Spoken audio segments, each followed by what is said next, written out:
नमस्कार, स्वागत आहे तुमचं. आता आपण कपिल तीर्थ मार्केटमध्ये आहोत आणि इथे आपल्याला शेतकरी भेटलेत की ते काकडीचं उत्पादन घेतात. तर त्यांच्याशी संवाद साधून काकडीचं उत्पादनाविषयी माहिती घेऊया. नमस्कार. सर्वप्रथम तुमचं नाव सांगा. युवराज पाटील, गाव कुठलं? कुपिरे. मला सांगा, आता काकडीचं तुम्ही उत्पादन घेताय. काकडी तुम्ही आता साधारणतः किती किलो काकडी आहे तुमच्याजवळ आता ही? आता हे तरी 25-30 किलो काकडी आहे. 30 किलो. म्हणजे किती एकर की गुंठ्यातली आहे ती? 10 गुंठे क्षेत्रामध्ये. 10 गुंठे क्षेत्रातली. म्हणजे आता थोडक्यात सांगा की काकडीच्या उत्पादनाविषयी सांगा. त्यातील अडचणी, त्यातील फायदा, त्यातील तोटा थोडक्यात सांगा. काकडीचं उत्पन्न जास्त करून उष्णतेमध्ये जास्त प्रमाणात त्याचं उत्पन्न गावत असते आणि थंडीमध्ये कमी प्रमाणात गावते. इथे थंडी असलेली त्याला मानवत नाही आणि पाऊस हा काकडीला लागून चालत नाही. सध्या काही पाऊस नाही आहे. पाऊस लागला तर फ्लॉट जातो. नाही, सध्या पाऊस नाही आहे. सध्या उत्पादन कसं आहे? आता बऱ्यापैकी आहे. बऱ्यापैकी भेटतं. उत्पन्न कमी आहे, दर जास्त आहे. आता दर जास्त आहे. दर किती आहे आता? कसं आहे दर? आता 150 रुपये किलो काकडी जाते. 150 रुपये किलो. किलो किलो काकडी.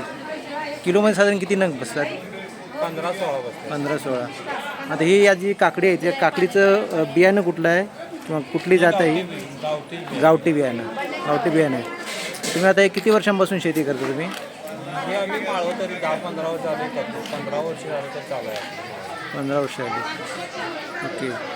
आता ही शेतीमध्ये आता हे पूरक व्यवसाय म्हणजे पूरक उत्पादन म्हणून बघता की कसं काय काकडीकडे? नोकरीत पण आम्ही बघतो. एक प्रकारची नोकरीच आहे आपली. शेती उत्पन्नाच्या बाबतीत काय सांगा? मी पूरक उत्पन्न म्हणून बघता की शेतीचा आपण हा व्यवसाय करतोय नाही, नोकरी म्हणूनच करत असतोय आता आपण. कारण नोकरी बाहेर कुणाची हाताखाली राहत नाही. त्याच्याही स्वतःचा व्यवसाय करून स्वतःचा उदरनिर्वाह करण्यासाठी आम्ही माळवं. आता काकडी बरोबर तुम्ही अजून कुठली पिकं लावलेली आहेत? काकडी बरोबर दोडका घेतोय. श्रावण घेवडा पावसाळ्यात असतो. काय? श्रावण घेवडा पाऊस. श्रावण घेवडा. एकूण तुमची शेती किती आहे? शेती 2 एकर आहे. 2 एकर. मग 2 एकरमध्ये सगळं भाजीपाला? 2 एकरमध्ये पूर्ण भाजी करत नाही. निम्मी भाजी असते, निम्मा ऊस असतो. ऊस असतो. आता ऊस गेला असणार. ऊस केलेला आहे. एका एकरला साधारण किती ऊस येतात त्या? ऊसाचं उत्पन्न निघालं ते 40 टन निघते. जास्त पाणी असलं तर 50 निघते. म्हणजे पाण्याखालची शेती आहे. स्कीमचे पाणी असल्यानं उत्पन्न कमी आहे. स्वतःचं पाणी असलेलं उत्पन्न जास्त गावतं. स्कीमच्या पाण्यावर ऊस हा महिन्यानं पेर येत असल्यानं वाळून जातो. त्याच्या कारण उत्पन्न 20 टनही भेटत नाही स्कीमच्या पाण्यावर. सध्या आता या काकडीचा खप आहे का? सध्या उष्णता पण वाढलेली आहे.